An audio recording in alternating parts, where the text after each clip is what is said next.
వచ్చే ఎన్నికల్లో ఆ నియోజకవర్గం సీటు దక్కించుకునేందుకు వైసీపీ నేతలు అప్పుడే అక్కడ కర్చీఫ్ వేస్తున్నారట. ఫ్యామిలీ బ్యాక్గ్రౌండ్ తో ఒకరు, అధినేతతో ఉన్న సాన్నిహిత్యంతో మరొకరు, సజ్జల అండతో ఇంకొకరు అన్నట్లుగా టికెట్ తమకే దక్కుతుందని ఆశలు పెంచుకుంటున్నారట. ఇలాంటి పరిస్థితుల్లో మాజీ స్పీకర్ తనయుడి భవిష్యత్ ఏంటన్న ప్రశ్న తలెత్తుతోంది. తండ్రి మాదిరిగానే కుమారుడు కూడా జిల్లా రాజకీయాలపై తనదైన ముద్ర వేస్తారా? టికెట్ కన్ఫర్మ్ చేసుకుంటారా? ఇదే చర్చ ఇప్పుడు అక్కడ నడుస్తోందట.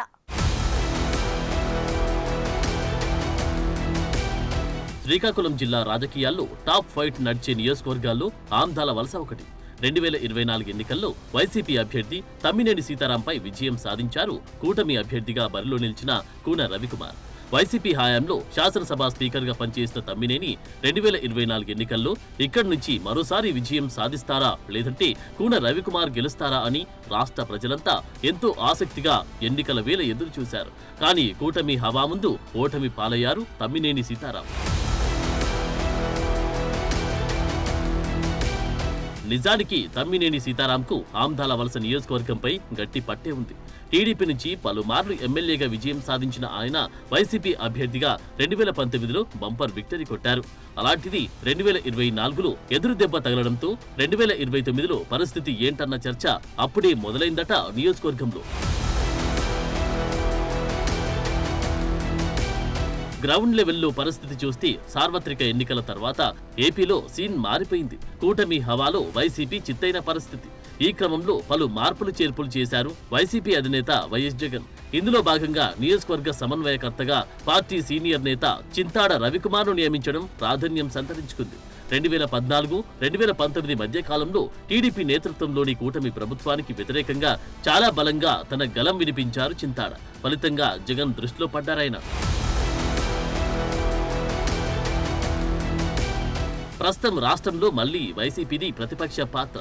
దీంతో బలంగా వాయిస్ వినిపించే చింతాడకు జగన్ బాధ్యతలు అప్పగించారన్న టాక్ నడుస్తుంది. కాలం కలిసి వస్తే నియోజకవర్గ సమన్వయకర్తగా ఉన్న ఆయన 2029 నాటికి ఆముదాల వలస ఎమ్మెల్యే అభ్యర్థి అవుతారని ఆయన వర్గీయులు గుసగుసలాడుతున్నారట. ఈ పరిణామాలపై ఆగ్రహించారట తమ్మినేని. పైకి చెప్పకపోయినా సమన్వయకర్తగా చింతాడ నియామకం నాటి నుంచి చాలా రోజుల పాటు నియోజకవర్గంలో జరిగే పార్టీ కార్యక్రమాలకు దూరంగా ఉంటూ వచ్చారు తమ్మినేని. చివరకు పార్టీ సీనియర్ నేత బొత్స సత్యనారాయణ బుజ్జగింపులతో మళ్లీ లైన్లోకి వచ్చారట తమ్మినేని. చివరకు వైసీపీ పిలుపు మేరకు వెన్నుపోటు దినోత్సవాన్ని నియోజకవర్గంలో ముందుండి నడిపించారట.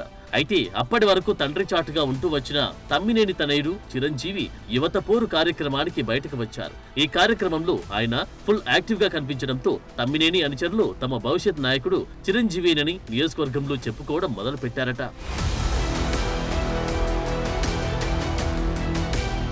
ఇక్కడే మరో వాదన వినిపిస్తోంది. పార్టీ సీనియర్ నేత తమ్మినేని వారసుడిగా ఆరంగేట్రం చేసినంత మాత్రాన చిరంజీవికి ఆమ్దాల వలస సీటు దక్కుతుందని అనుకోవడం పొరపాటి అంటున్నారు విశ్లేషకులు. ఓవైపు భారీ అనుచరగణం తమ్మినేని కుటుంబం వెనుక ఉన్న మరికొందరు నేతలు నియోజకవర్గంలో ఈ సీటుపై ఫోకస్ చేసి ఉండడమే కారణమని చెబుతున్నారు. ఓవైపు చింతాడ ఉన్నా ఎందుకు ఆ పరిస్థితి అంటే ఆయనకు నియోజకవర్గంలో పెద్దగా ప్రజాదరణ లేదన్న టాక్ గట్టిగా వినిపిస్తోంది. పైగా ఆయన నేతృత్వంలో నిర్వహించిన పలు పార్టీ కార్యక్రమాలకు వైసీపీ క్యాడర్ 80% దూరంగానే ఉందట. ఇవన్నీ గమనించి మరికొందరు నేతలు రాబోయే ఎన్నికల కోసం ఇప్పటి నుంచే ఖర్చు వేశారంట. ఈ లిస్ట్ లో ఉన్న మరో నేత శ్రీకాకుళం జిల్లా వైసీపీ అధికార ప్రతినిధి కోట గోవిందరావు. ఆయనకు పార్టీ అగ్రనేతల్లో ఒకరైన సజ్జల సపోర్ట్ ఫుల్ గా ఉందట. దీంతో 2029 ఎన్నికల్లో ఖచ్చితంగా సీటు తనకే వస్తుందని చెప్పుకుంటున్నారట గోవిందరావు. ఇక వైసీపీ రాష్ట్ర కార్యదర్శి విజయనగరం పార్లమెంట్ నియోజకవర్గ పరిశీలకులు కిల్లి వెంకట సత్యనారాయణ సైతం పోటీకి గ్రౌండ్ ప్రిపేర్ చేసుకుంటున్నారట. ఈయనతో పాటు రాష్ట్ర కళింగ సామాజిక వర్గ అధ్యక్షులు దుంపాల రామారావు కూడా నేను సైతం అంటున్నారట.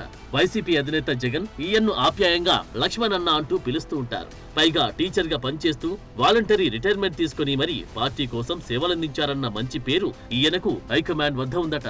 దీంతో ఇవన్నీ లక్ష్మణ్ కు ప్లస్ పాయింట్ గా చెప్పుకుంటున్నారట ఆయన సన్నిహితులు. మరి వీళ్ళందరినీ కాదని వైసీపీ అధినేత జగన్ తమ్మినేని కుమారుడు చిరంజీవికి టికెట్ కేటాయిస్తారా అంటే రాబోయే రోజుల్లో ఆయన పనితీరు ఆధారంగా వైసీపీ అధినేత నిర్ణయం ఉంటుందని నమ్మకంగా చెప్తున్నారు తమ్మినేని అభిమానులు అనుచరులు.